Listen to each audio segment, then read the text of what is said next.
Hello friends, welcome back to Goldwell official channel. இன்னைக்கு பதில் என்ன பார்க்க போறோம்னா அமெரிக்காவிலிருந்து 18000 இந்தியர்களை இந்தியாவுக்கு 2025க்குள்ள கொண்டு வர போறாங்க. அப்படி கொண்டு வந்தா இந்தியாவினுடைய பொருளாதாரம் எவ்வளவு பெரிய பாதிப்பை ஏற்படுத்தும்? இல்லைனா இந்தியாவினுடைய மாஸ்டர் பிளானான அமெரிக்காவினுடைய சிலிக்கான் வேலியை விட 2030 போது இந்தியா ஒரு மிகப்பெரிய ஒரு டெக் சிட்டியை உருவாக்க போறாங்களா? அதை பத்தி தான் டீடைலா இன்னைக்கு பதில பார்க்க போறோம். அதே மாதிரியே H1B விசா அப்படின்னு சொல்லப்படக்கூடிய ஒரு முக்கியமான விசாவை இந்தியா அதிகமா அப்ளை பண்றதுக்கு ஒரு முக்கியமான காரணம் என்ன? அதை பத்தி தான் டீடைலா இன்னைக்கு பதில பார்க்க போறோம். வணக்கம் நண்பர்களே. ரீசன்ட் டைம்ல அமெரிக்கா 18000 இந்தியர்களை வெளியேற்ற போவதாக ஒரு முக்கியமான டேட்டா கொடுத்திருக்காங்க. அதுவும் 2025க்குள்ள நடக்க போவதாக சொல்லியிருக்காங்க. ஆல்ரெடி 205 இந்தியர்களை அத்துமீறி அமெரிக்காவுக்குள்ள இருக்காங்க அப்படின்னு சொல்லி C-17 அப்படின்னு சொல்லப்படக்கூடிய அந்த விமானத்தின் மூலமா இந்தியாவுக்கு கொண்டு வந்து விட்டாங்க. அதன் பிறகு இப்போ ஒரு மிகப்பெரிய மாற்றம் நடக்க போகுது.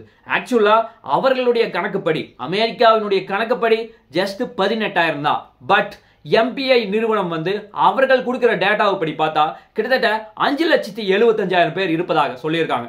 ஆக்சுவலா இது உலகத்துல மற்ற நாட்டை கம்பேர் பண்ணும்போது நம்ம 5வது நாடா மிக அதிக அளவில் இருப்பதாக சொல்லப்படுகிறது. அதே மாதிரி இன்னொரு டேட்டாவின் கணக்குப்படி ஃபியூல் ஆராய்ச்சி நிறுவனம் எவ்வளவு சொல்றாங்கன்னா கிட்டத்தட்ட 7,25,000 பேர் இருக்காங்க. அதுவும் மெக்சிகோ, எல் சால்வடார், அதுக்கு அடுத்தபடியா இந்தியா தான் இவ்வளவு மைக்ரேன்ஸ அத்துமீறி உள்ள நிறைய பேர் இருக்காங்க அப்படின்னு சொல்லி ஒரு முக்கியமான டேட்டாவை கொடுக்குறாங்க. இது இந்தியாவுக்கு ஒரு மிகப்பெரிய பிரச்சனையை கொடுக்குமா அப்படிங்கறத பொறுத்துதான் பார்க்க வேண்டும். அதே மாதிரியே இந்தியா கிட்டத்தட்ட அமெரிக்கா பாப்புலேஷன்ல கிட்டத்தட்ட 50 லட்சம் பேர் அங்க வேலை செய்யறதுக்கு மட்டும் போயிருக்காங்க. ஆக்சுவலா இது அமெரிக்காவினுடைய பாப்புலேஷன்ல கிட்டத்தட்ட 1% இதுவே ஆக்குபை பண்ணது.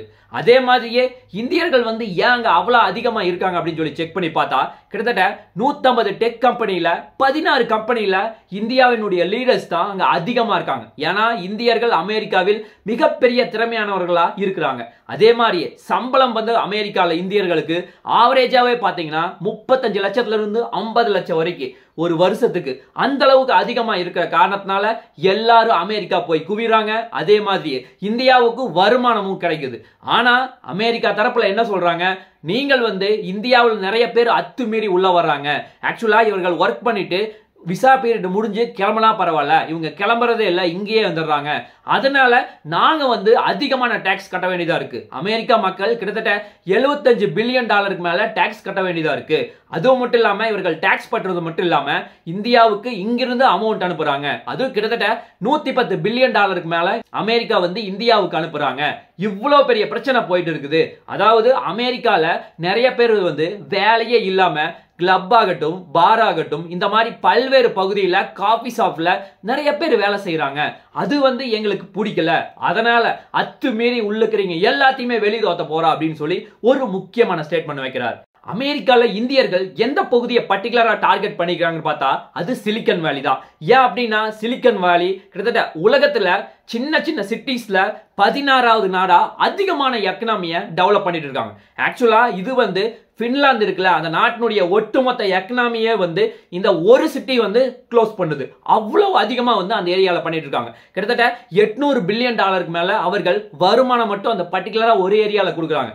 ஆக்சுவலா இந்த சிலிக்கன் வேலியில கிட்டத்தட்ட முக்கியமான பெரிய பெரிய கம்பெனிஸ் இருக்கு. அதுவும் முக்கியமா ஆப்பிள் ஆகட்டும், டெஸ்லா ஆகட்டும், மெட்டா ஆகட்டும், Facebook ஆகட்டும், ட்விட்டர் ஆகட்டும், அதே மாதிரியே நெவிடியா ஆகட்டும், இந்த மாதிரி பல்வேறு பெரிய பெரிய நிறுவனங்கள் எல்லாமே இந்த முக்கியமான சிலிக்கன் வேலியில் தான் இருக்காங்க. ஆக்சுவலா இந்த சிலிக்கன் வேலிக்காக இந்தியர்கள் எல்லாருமே அந்த இடத்துக்கு நம்ம போய் ஒர்க் பண்ண ஆரம்பிச்சுன்னா நம்ம லைஃப் செட்டில், நம்ம வேற எங்கேயுமே போக தேவையில்லை அப்படின்னு சொல்லி அவர்கள் நினைக்கிறாங்க.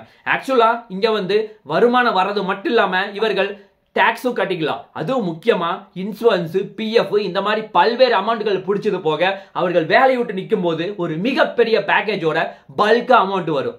ஆனா இங்க இருக்க ஒரு முக்கியமான பிரச்சனை என்னன்னா இங்க H1B விசா தான். ஆக்சுவலா இங்க ஒருத்தங்க வெளிநாட்டுல இருந்து சப்போஸ் நான் வந்து இந்தியால இருந்து அமெரிக்காவுக்கு வேலைக்கு வரேன் அப்படின்னா நான் H1B விசா தான் வாங்கணும். ஆக்சுவலா அதற்காக ஒரு மிகப்பெரிய ப்ராசஸ் இருக்கு.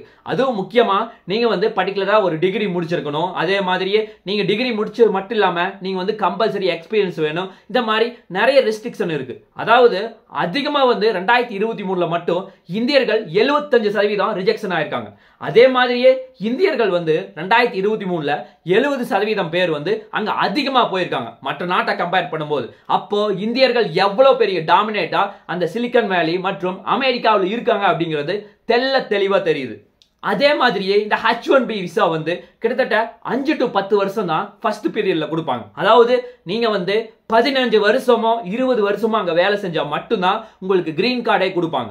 சப்போஸ் உங்களை வந்து வேலையை விட்டு தூக்கிட்டாங்க அப்படின்னு ஒரு சிச்சுவேஷன் வந்துச்சுன்னா உங்களுக்கு இந்த இன்சூரன்ஸ், பிஎஃப், பிடிச்சது அமௌண்ட் எல்லாமே அமெரிக்கா கவர்மெண்ட்டுக்கு தான் சொந்தம். அதுதான் ஒரு முக்கியமான பிரச்சனையா இருக்கு. அதே மாதிரியே இப்ப ரீசன்ட் டைம்ல 2024ல ஒரு மிகப்பெரிய லே ஆஃப் எல்லா டெக் கம்பெனிஸ்லுமே நடந்தது. அதுல கிட்டத்தட்ட 30,000 இருந்து 40,000 பேர் வேலையை விட்டு தூக்குனாங்க. ஆக்சுவலா அப்படி அவர்களை வேலையை விட்டு தூக்கிட்டாங்கன்னா அவர்களுக்கு 60 நாள் டைம். அந்த 60 நாள் டைம்ல அவர்கள் அமெரிக்கா விட்டே காலி பண்ணி இந்தியாவுக்கு வந்துடும். அதே மாதிரியே அவர்கள் பென்ஷன் பணம், பிஎஃப், இன்சூரன்ஸ் எதுவுமே தரமாட்டாங்க.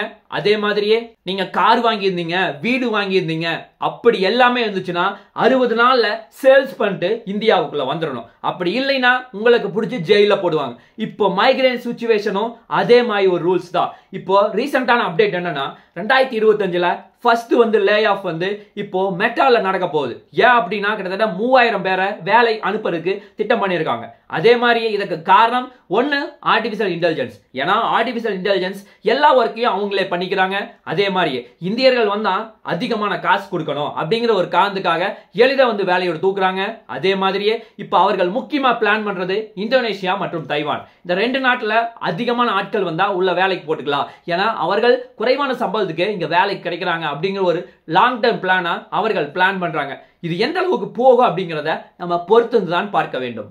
அதே மாதிரி நம்ம ஏன் வந்து அமெரிக்கால ஒரு மிகப்பெரிய பாப்புலேஷன் கண்ட்ரி, இந்தியாவில இருந்து இவ்வளவு வரும், ஏன் இந்தியால ஸ்டார்ட் அப்க்கு கவர்மெண்ட் எதுவுமே ஸ்டைபண்ட் ஒதுக்குறது இல்லையா அப்படின்னு நம்ம செக் பண்ணி பார்த்தா இந்தியன் கவர்மெண்ட் வந்து அதிகமான அமௌண்ட்கள் ஒதுக்கிட்டு இருக்காங்க. அதே மாதிரி நிறைய பேர் வந்து அமெரிக்கால ஒர்க் பண்ணிட்டு அங்க ஒர்க் பிடிக்காம கிட்டத்தட்ட 2023ல இருந்து 2025க்குள்ள கிட்டத்தட்ட 30,000 பேர் இந்தியாவுக்கு திரும்பி வந்திருக்காங்க. ஆக்சுவலா இவர்கள் வெறுமனே வந்து இந்தியாவுக்கு வந்து வேலை செய்யாம நம்ம புதுசா ஒரு ஸ்டார்ட் அப் கம்பெனி ஆரம்பிக்கணும் அப்படின்னு சொல்லிட்டு நிறைய பேர் ஆரம்பிச்சிருக்காங்க. அதுவும் முக்கியமா ஸ்டார்ட் அப் கம்பெனில கிட்டத்தட்ட 110 ஸ்டார்ட் அப் கம்பெனி 10,000 இருந்து 15,000 கோடி ரெவென்யூ ஜெனரேட் பண்ணிருக்கு. அவ்வளவு பெரிய தாக்கத்தை அமெரிக்காவிலிருந்து எங்களை வந்து நீங்க வேலையை விட்டா தூக்கிட்டீங்க, நாங்க இந்தியாவில போய் கொடி கட்டி பறக்கிறோம் பாரு அப்படின்னு சொல்லிட்டு ஒரு மிகப்பெரிய சாம்ராஜ்யத்தையே நடத்திட்டு இருக்காங்க. அதுவும் முக்கியமா ரேசர் பே வந்து கண்டிப்பா எல்லாத்துக்குமே தெரியும். அது வந்து பேமெண்ட் கேட்வேல கம்பெனி. அது வந்து இந்தியால பெங்களூர்ல உருவாக்கின ஒரு சின்ன ஸ்டார்ட் அப் கம்பெனி. ஆக்சுவலா அதனுடைய ஒர்த்தே வந்து கிட்டத்தட்ட $7.5 பில்லியன் இருக்கும். அவ்வளவு பெரிய ஒர்த்துல அவர்கள் மிகப்பெரிய இயக்கமா உலகம் முழுவதும் வளர்ந்து நிற்கிறாங்க. அது வந்து இந்தியால ஆரம்பிச்சதுதான். அவர்கள் வந்து அமெரிக்காவில் எம்ப்ளாயா இருந்து அங்க வேலையோடு தூக்கி அதன் பிறகு இந்தியாவுக்கு வந்து ஒரு மிகப்பெரிய சாம்ராஜ்யத்தை படைச்சிருக்காங்க. அதே மாதிரியே போஸ்ட்மேன் அப்படின்னு சொல்லப்படக்கூடிய ஒரு முக்கியமான டெக் கம்பெனி தான். இது வந்து கிட்டத்தட்ட $5.6 பில்லியன் அளவுக்கு ஒரு மிகப்பெரிய அமௌண்ட் வந்து ஜெனரேட் பண்ணிட்டு இருக்கு. இந்த மாதிரி பல்வேறு கம்பெனி வந்து வெளிநாட்டிலிருந்து அமெரிக்காவிலிருந்து எனக்கு வேலை பிடிக்காம இந்தியாவுக்கு வந்து ஸ்டார்ட் அப் பண்ணி அடிச்சு நொறுக்கிட்டு இருக்காங்க. அதே மாதிரியே இந்தியா வந்து இப்போ 2025 to 2026 இந்த பட்ஜெட்ல கிட்டத்தட்ட 20,000 கோடி ஒதுக்கி இருக்காங்க. இது எதற்காகனா நீங்க புதுசா வந்து ஸ்டார்ட் அப் கம்பெனி ஓபன் பண்ணணும். அதே மாதிரியே ஆர்டிபிஷியல் இன்டெலிஜென்ஸ் இந்தியாவிலேயே கொடி கட்டி பறக்கணும். செமிகண்டக்டர் நம்ம வந்து சொந்தமா மேக் பண்ணணும். ஏன் அப்படின்னா செமிகண்டக்டர் இந்தியா உலகத்துல இருக்க ப்ரொடக்ஷன்ல ஜஸ்ட் 1% கூட இந்தியால ப்ரொடக்ஷன் பண்றது கிடையாது. அதுதான் ஒரு முக்கியமான பிரச்சனை. அதனால இந்தியா வந்து அதையும் நம்ம ரெடி பண்ணணும் அப்படிங்கிற ஒரு லாங் டர்ம் பிளானோட இந்த டெக் கம்பெனிக்கு நிறைய அமௌண்ட் ஒதுக்கி இருக்காங்க. ஆக்சுவலா இதன் மூலமா இந்தியா வந்து எவ்வளவு தூரம் மேல போவா அப்படிங்கிறது நம்ம பொறுத்து தான் பார்க்க வேண்டும். அதே மாதிரியே அமெரிக்கா நினைக்கிறாங்க இந்தியர்களை வேலையை விட்டு தூக்கிட்டா நம்ம நாடு டெவலப் ஆயிரும் அப்படின்னு சொல்லி நினைக்கிறாங்க. பட் அது உண்மை கிடையாது. ஏன் அப்படின்னா அமெரிக்கால சிலிக்கன் வேலி இன்னும் 2 to 3 வருஷத்துல அவர்கள் பிரெயின் ட்ரெயின் ஆக போறாங்க. இந்தியாவே வந்து புதுசா ஒரு சிட்டியை சிலிக்கன் வேலி மாதிரி மிக பிரம்மாண்டமா இந்தியர்கள் டெவலப் பண்ண போறாங்க. அது அமெரிக்கா வேடிக்கை பார்க்க போகுது. அதே மாதிரியே நமக்கு கிடைச்சிருக்க ஒரு முக்கியமான டேட்டாவின் படி 2030 போது கிட்டத்தட்ட 10 ட்ரில்லியனுக்கு மேல நம்ம டெக் கம்பெனில மட்டும் ஒரு மிகப்பெரிய ரெவென்யூ ஜெனரேட் பண்ண போறோம். இது இந்திய ஜிடிபில ஒரு மிகப்பெரிய ஒரு மாற்றமா இருக்கும். அது உலகத்தில் இருக்க ஒவ்வொரு நாட்டுக்கும் ஒரு மிகப்பெரிய அடியா இருக்கும். அதே மாதிரியே கிட்டத்தட்ட 30 ல இருந்து 40 லட்சம் பேர் அந்த டெக் கம்பெனிஸ்ல வேலை செய்ய போறாங்க. இது இந்தியாவுக்கு ஒரு மிகப்பெரிய பாசிவா 5 to 10 வருஷத்துல இருக்க போகுது. இதை அமெரிக்கா மற்றும் சீனாவுக்கு ஒரு மிகப்பெரிய அடியா இருக்கும் அப்படிங்கிற ஒரு நம்பிக்கையில நாளைக்கு இன்னொரு நல்ல ஒரு வீடியோவில் உங்களை நான் சந்திக்கிறேன். நன்றி, வணக்கம்.